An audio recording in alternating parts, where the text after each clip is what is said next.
मुंबई की राजनीति में बीजेपी के साथ बड़ा खेला हो गया है। और क्या लॉटरी सिस्टम के चक्कर में बीजेपी सबसे ज्यादा सीटें हासिल करने के बावजूद अपना मेयर नहीं बना पाएगी? आखिरकार महाराष्ट्र के बीएमसी चुनावों में वही हुआ जिसका डर था। मतलब जिस पार्टी ने दिन रात हिंदुत्व, स्थिर सरकार और मजबूत नेतृत्व का दावा किया, वही पार्टी अब अपने ही सहयोगियों की साजिशों के चलते हाशिए पर चली गई है। और क्यों चली गई है? क्योंकि उद्धव ठाकरे की पार्टी ने लॉटरी सिस्टम में ऐसा जादू चलाया है कि पूरा बहुमत ही पलट गया है। तो फिलहाल लॉटरी सिस्टम के नतीजों में कैसे शिंदे पूरी ताकत लगाकर भी अपना मेयर नहीं बना पा रहे हैं और बीजेपी का सुपड़ा साफ हो गया है, आपको एक एक करके बताएंगे। लेकिन खबर में सबसे पहले महाराष्ट्र की राजनीति में कैसे उद्धव ठाकरे के दांव ने तूफान ला दिया है, क्रोनोलॉजी समझिए। तो जैसा कि आप जानते हैं कि भारतीय जनता पार्टी महाराष्ट्र बीएमसी चुनावों में सबसे बड़ी पार्टी बनकर उभरी है, लेकिन असली कहानी नतीजों के बाद शुरू हुई है। लॉटरी सिस्टम के नतीजों की अगर बात की जाए तो सबसे बड़ा झटका बीजेपी को कल्याण डोंबिवली नगर निगम में लगा है। पहले आप इस खबर को देखिए। इस खबर में लिखा हुआ है कि कल्याण डोंबिवली में फंसी बीजेपी, शिंदे की चांदी और मनसे का भी मौका, मेयर पद का दावेदार कौन होगा? इस खबर के मुताबिक लॉटरी सिस्टम के जरिए ये तय हुआ कि कल्याण डोंबिवली नगर निगम का मेयर पद अनुसूचित जनजाति वर्ग के लिए आरक्षित किया गया है।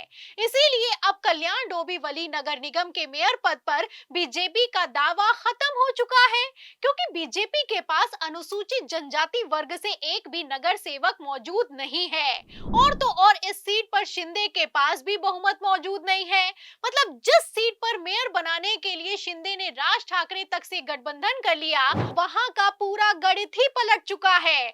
और कैसे पलट चुका है, इसके लिए कल्याण डोंबिवली नगर निगम का सीटों का खेल समझिए।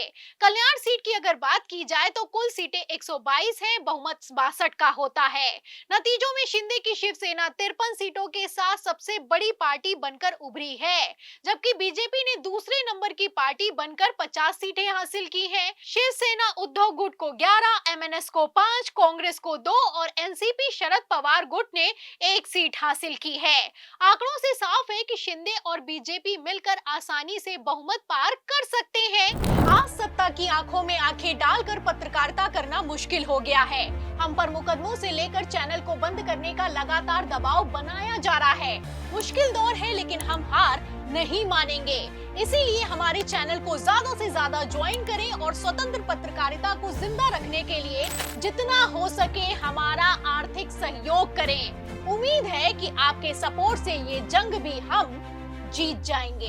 लेकिन यहीं पर खेल पलट गया है, क्योंकि एकनाथ शिंदे ने अपने ताकतवर सहयोगी बीजेपी को किनारे कर उसके कट्टर विरोधी राज ठाकरे से हाथ मिला लिया है। मतलब साफ है कि शिंदे अब बीजेपी के साए में रहकर राजनीति नहीं करना चाहते। वो दिखाना चाहते हैं कि उनकी शिवसेना बीजेपी की बैसाखी पर नहीं टिकी है। और जहां तक रही कल्याण डोंबिवली सीट की बात, शिंदे के लिए ये सीट इसलिए भी बेहद महत्वपूर्ण है क्योंकि यहीं से उनके बेटे श्रीकांत शिंदे सांसद हैं।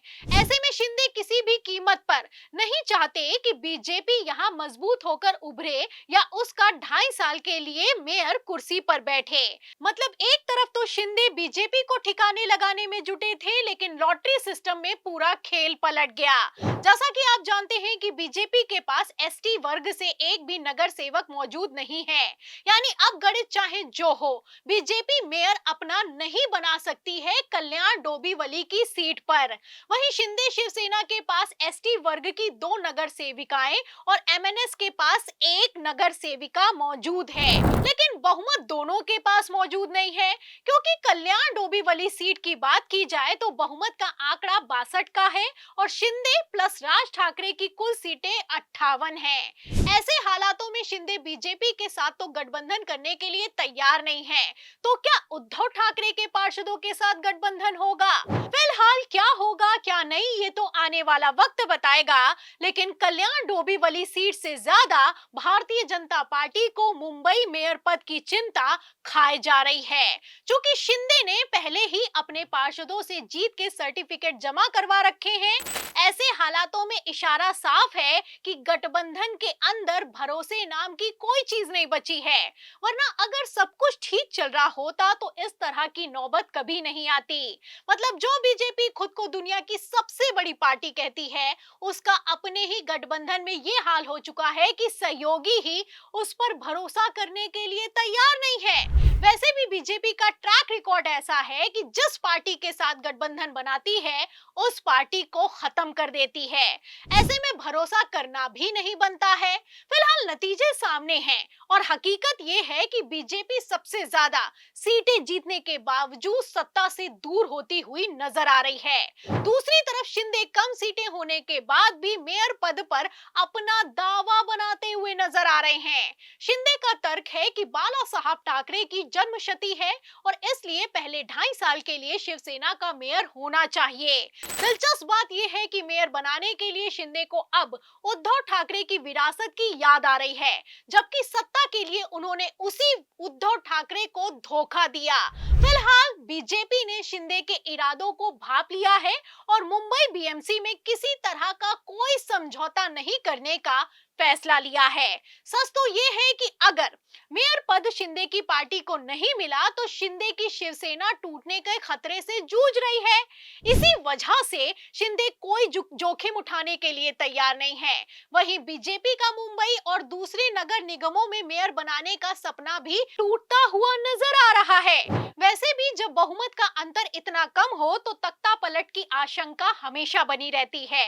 अब सवाल ये है कि क्या शिंदे अपनी पार्टी बचाने के लिए फिर से कोई बड़ा राजनीतिक दांव खेलेंगे, या फिर कि बीजेपी हर बार की तरह बिहार के बाद महाराष्ट्र में भी अपना खेला करने में कामयाब हो जाएगी। वैसे देखा जाए तो महाराष्ट्र की राजनीति इस वक्त ऐसे मोड़ पर आकर खड़ी है जहां दोस्त और दुश्मन का फेर ही खत्म हो चुका है। बीजेपी जो खुद को अजय मान रही है, आज अपने ही बनाए गठबंधन के जाल में बुरी तरीके से फंस गई है। और एकनाथ शिंदे जो कभी बीजेपी के सहारे सत्ता में आए थे, अब उसी बीजेपी को नीचा दिखाने का कोई मौका नहीं चूक रहे हैं। इस लड़ाई में बाजी किसके हाथ लगेगी ये आने वाले दिनों में साफ हो जाएगा। लेकिन इतना तो तय है कि जिस तरीके से ये लड़ाई चल रही है, इस बार सबसे ज्यादा नुकसान बीजेपी को होता हुआ दिखाई दे रहा है। और क्या ये नुकसान उठाने के लिए भारतीय जनता पार्टी का आला कमान तैयार है? इन सभी सवालों के जवाब में पूरी रिपोर्ट पर आपको क्या लगता है, इस बार बीएमसी के चुनावों में मेयर पद पर कौन बाजी मारेगा? जो भी आप सोचते हैं हमें कमेंट बॉक्स में जरूर लिखें। वीडियो को ज्यादा से ज्यादा शेयर करें, हमारे चैनल को लाइक करें, सब्सक्राइब करें, ज्वाइन करें। फिर मिलते हैं अगली खबर के साथ, तब तक के लिए धन्यवाद।